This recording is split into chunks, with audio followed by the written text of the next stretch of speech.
Зараз, шановні, така ілюстрація щодо моєї молитви про бойові дрони дальньої дії для Головного управління розвідки Міністерства оборони України. Мабуть, це виглядає так: Боже, допоможи нам мати побільше таких дронів. Так от, журналісти програми «Схеми», ось вам, власне, і реалізація. Журналісти програми «Схеми» опублікували супутникові знімки Planet Labs, на яких видно наслідки удару безпілотників Головного управління розвідки. Та-дам! Знову, для тих, хто не почув, безпілотників Головного управління розвідки Міністерства оборони України по російській радіолокаційній станції дальнього виявлення цілей Вороніж-М в Оренбурзькій області Росії. Я скажу російською зараз. Ну, ми про Росію з вами говоримо. Скажу російською. Какая прелесть. РПГ-2 ось цей з вмонтованою акустичною колонкою переможцю нашого такого імпровізованого конкурсу. Переможця буде визначено в такому рандомному порядку. А серед тих, хто задонатив гроші, ну, мінімум це 500 гривень, шановні, а реквізити у дописі до цього відео. І далі продовжуємо цю тему. Анатолій Храпчинський, заступник генерального директора компанії з виробництва засобів радіоелектронної боротьби, експерт з авіації. Пане Анатолію, вітаю вас. Вітаю. Якщо ви дивилися оприлюднені знімки, і якщо ви їх бачили, вони дозволяють робити якісь висновки щодо рівня пошкоджень цього комплексу далекої радіолокаційної розвідки РЛС Вороніж, як він там називається? Вороніж-М. Так, Вороніж-М. Давайте почнемо з того, що там є велика кількість потрібних речей, які, якщо навіть вони вибачаюсь поцарапані, вони вже будуть погано працювати.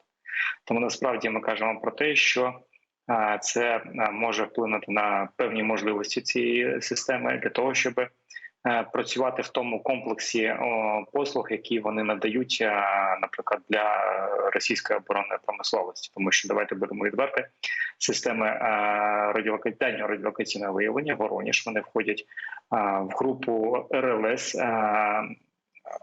попередження про можливе, наприклад, застосування ворогом, кимось застосування балістичного озброєння по території Російської Федерації. Тобто ми кажемо, що це система, яка входить до групи ядерної тріади і займається попередженням про можливе застосування зброї. Ну і тим не менше, треба зазначити, що росіяни використовували цю систему для того, щоб слідкувати за деякими переміщеннями в повітряному просторі будь-яких засобів. І так, деякі засоби, наприклад, які були направлені на територію України, якщо ми кажемо навіть про ту ж саму РЛС-контейнер, вони теж дозволяли дещо бачити, наприклад, пуски ракет або зльот літаків. Вони могли навіть побачити переміщення F-16, наприклад, з Європи до України. Тобто така святая святих, та? Всього російського, хотів сказати оборонного, ну слухайте, язик не повертається сказати оборонного комплексу. Загарбницького комплексу, та справді. А як на це відреагували в Росії? Вам щось відомо? Поки що тиша. Я думаю, що в принципі вони не зможуть ніяк відреагувати, тому що відреагувати – це сказати, що ми зараз не захищені, будь-яка країна, яка пустить ядерну балістичну ракету по території Російської Федерації, ми не побачимо. Насправді, якщо ми кажемо про ті радіолокаційні системи, які Україна спромоглася вибити за цей час, то це складає близько 50% всіх радіолокаційних систем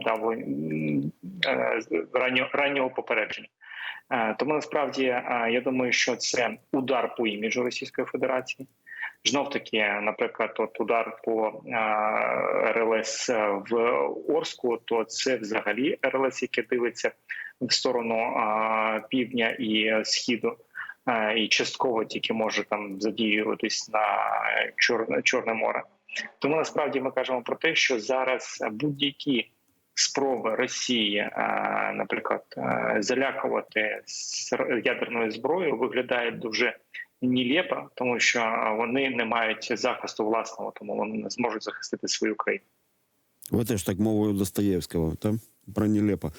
І цікаво, що отак в часі збіглося, що польський міністр закордонних справ Радослав Сікорський так коректно, дуже дипломатично росіянам нагадав, що американці пообіцяли знищити всі їхні військові об'єкти на території України в разі, якщо вони застосують тактичну ядерну зброю. Тобто, якщо в Росії зараз мовчать, але вони розуміють, що принаймні частину можливих ракет, які будуть летіти в напрямку військових об'єктів Росії, вони просто не будуть бачити. Я правильно все розумію? Ну, по-перше, так, вони не будуть частину бачити, але я думаю, що частина доволі велика, тому що ми бачимо, як, наприклад, атакамси б'ють по Криму і по протиповітряної оборони по системам С-400, С-300, тобто, що підтверджує неефективність здатних засобів протидії повітряним цілям.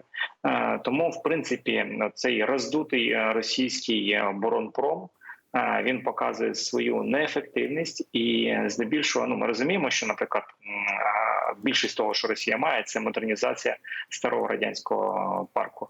Але так, його дуже багато. Ну, і, в принципі, Росія і свого часу Радянський Союз будували по принципу, аби, наприклад, там будувати не 5 танків, які дійдуть і виконують завдачу, а побудувати 100 танків, і хоч би 5 дійшли до фінішу, як то кажуть, і отримали якусь там перемогу.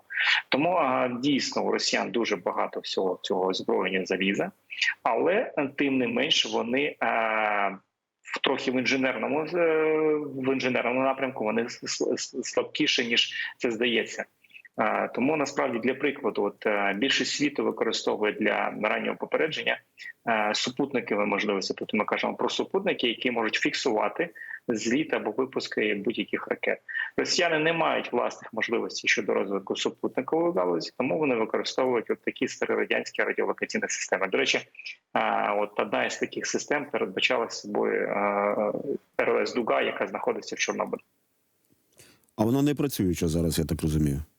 Вона не працює, да, і вона це неефективно вже зараз в тих умовах, які є озброєні зараз. Є супутникові можливості, є системи, які, наприклад, на літаках класу «Авакс» можуть використовуватися. Це неефективно вже. Це щось старий вік, тому що більшість країн західних використовують такі системи лише для, наприклад, для пошуку браконьєрів на суходолі, тобто направленому в океан, де там буде пряма поверхня. А щодо супутникових систем, ви сказали, що у росіян немає таких можливостей.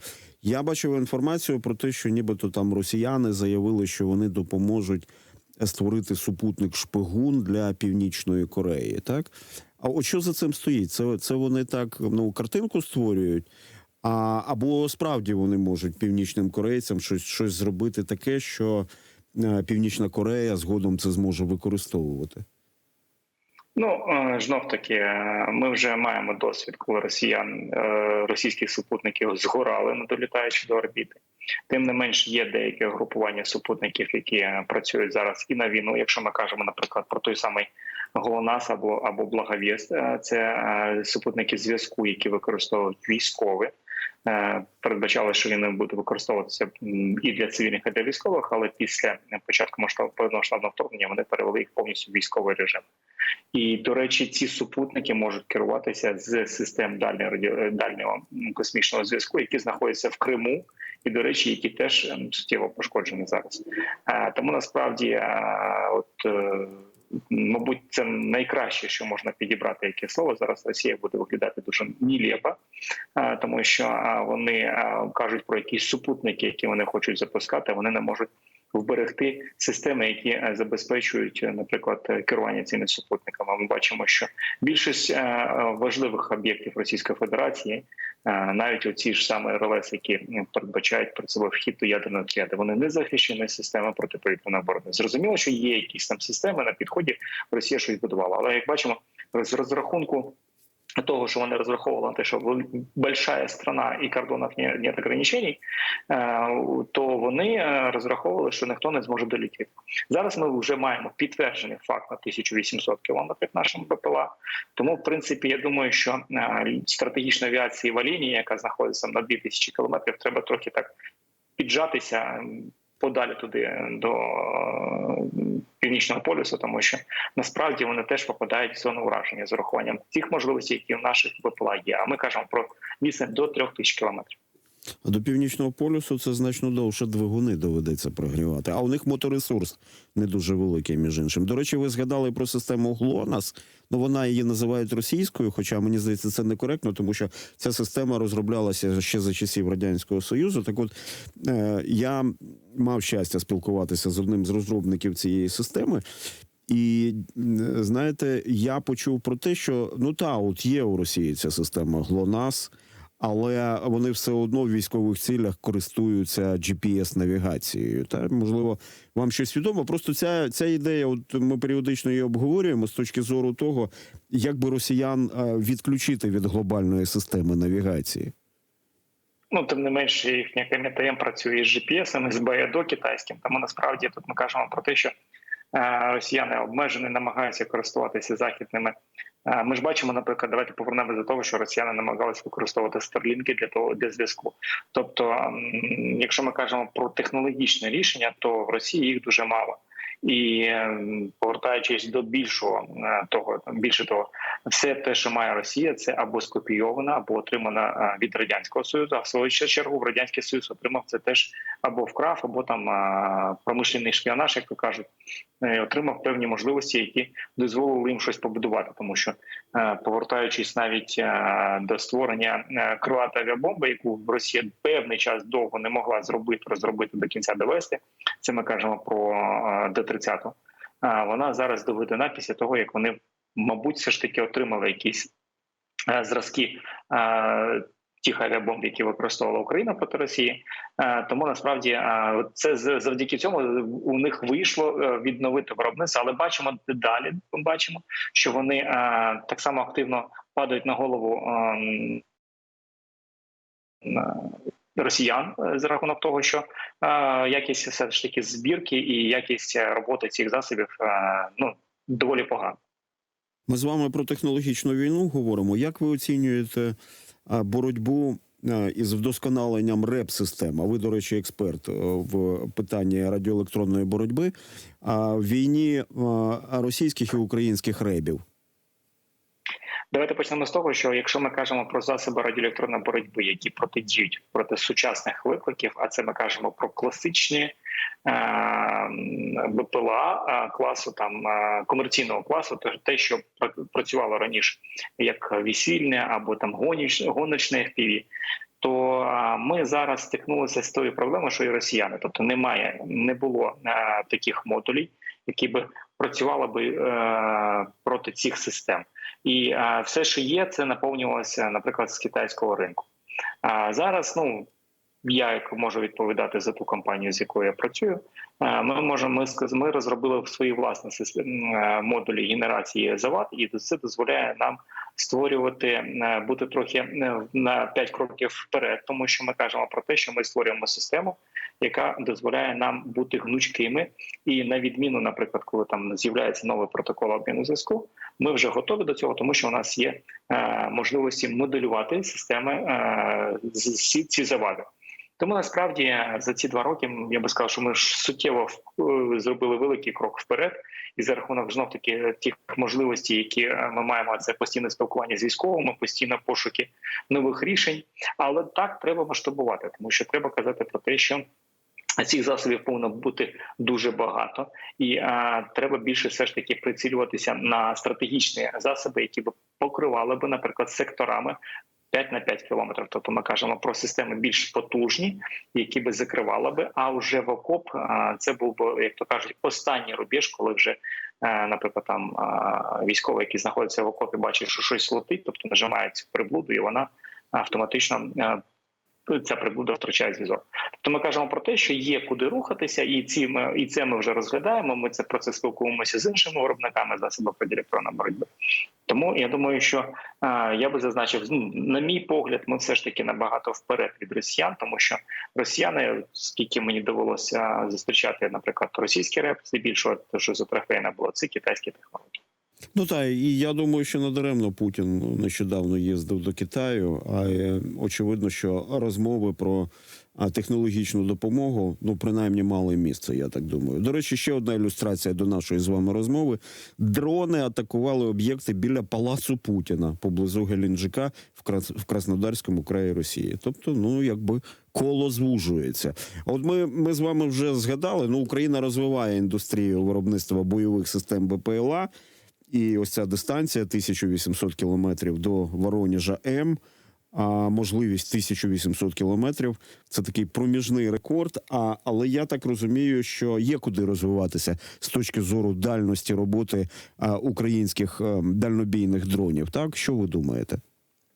Насправді так, ми кажемо про відстань там до 3000 кілометрів, і це з урахуванням для того, щоб, наприклад, ускладнювати роботу для російських ППО, тобто обходити великі міста, входити в систему протиповітряної оборони, а можливо знаходження там засобів радіоелектронної боротьби. Тому ми і намагаємося робити якомога дальнішу дистанцію. Але я би зазначив, що більшість стратегічних об'єктів Російської Федерації, які заважають нам жити, це знаходяться на відстані до 1000 кілометрів. Тому що якщо ми суттєво переглядимо можливості росіян на відстані до 1000 кілометрів, а тут попадають і, наприклад, той ж самий завод «Авангард», той же самий завод «Радуга», той самий «Арсенал-53», який робить каби. Ну і більшість аеродромів, той самий «Балтімор», з якого літають велика кількість тактичної авіації для того, щоб нищити Харків. То ми зможемо суттєво вплинути на можливості росіян, тобто вони унеможливить роботу, наприклад, їхнього озброєнь по території України, тому що ми розірвемо логістичну складову. Ми бачимо зараз, наприклад, як ускладнилась робота росіян в Криму, тому що знищена система протиповітряної оборони на аеродромі Більбек і знищений паливний склад не дозволяють використовувати цей аеродром як аеродром підскоку. І це ускладнює можливість, наприклад, обстрілу південних областей України. Але, тим не менш, треба працювати і по території Російської Федерації. Тому, в принципі, ми кажемо про те, що для того, щоб посилювати удари по Російській Федерації, нам повинні дозволити використання засобів західного зразка озброєння. Тому що ми бачимо, як ефективно працюють атакамси, штормшедоу. Але слід зазначити, що більшість цих засобів наводиться за рахунок наших розвідувальних БПЛА. Так, слухайте, я так розумію, що британці нам і не забороняли Storm Shadow використовувати і бити ними по військовим об'єктам на території Росії. Здається, зв'язок ми зараз втратили. Як кажуть, на найцікавішому місці. Пане Анатолію, чуєте нас зараз?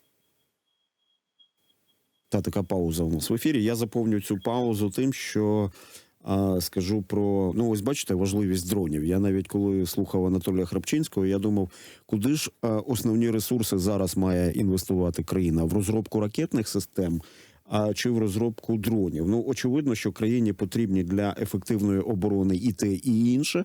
І очевидно, що треба розвивати і ракетні системи, і розвиток систем безпілотної літальної авіації, БПЛА, так? Тим більше, що у України ж такий стійкий історичний імідж про те, що, пам'ятаєте, Україна – це ракетна країна. Пам'ятаєте всю цю історію, так? Тому я думаю, що, звісно, з іронією можна зараз до цього ставитися, як ми все це використали в лапках. Але насправді треба будувати вже новітню історію, тому що той же досвід застосування ракет, українських ракет «Нептун», ну він же абсолютно феєричний. Знаєте, відправити на дно флагман Чорноморського флоту Російської Федерації – це багато значить. Тому так, справді, і ракетні системи, і безпілотні літальні апарати, системи БПЛА, а це цілі комплекси, та? Це не просто пташка, яка літає, це цілий комплекс, який здатен боротися з ворожими ребами, долати систему протиповітряної оборони ворога, зрештою точно наносити удар по потрібних об'єктах, і тому, звісно, в самісінькому фіналі, ну погодьтеся, це ж дуже логічно. Я вам нагадую, що триває наш збір на далекобійні дрони для Головного управління розвідки Міністерства оборони України. Долучайтеся, шановні. А ви біднішими не станете. Ну і знаєте, як кажуть, що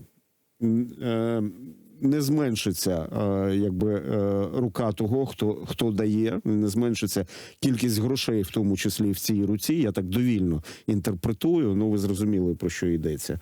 І тому реквізити і опис, і номер банки, і картки в описі до цього відео. Дякую зараз за вашу увагу. Дякую вам. І мені вже показують, що все. Наш час вже вийшов, але сьогодні Але головне, ми вам встигли повідомити. Анатолій Храпчинський з нами був на зв'язку, заступник генерального директора компанії з виробництва засобів радіоелектронної боротьби, експерт з авіації. Шановні, дякую. Це слово можна вимовляти дуже багато разів, воно дуже корисне. А для вас працював Дмитро Тузов. До зустрічі. Слава Україні! Підписуйся на канал Радіо НВ ось тут.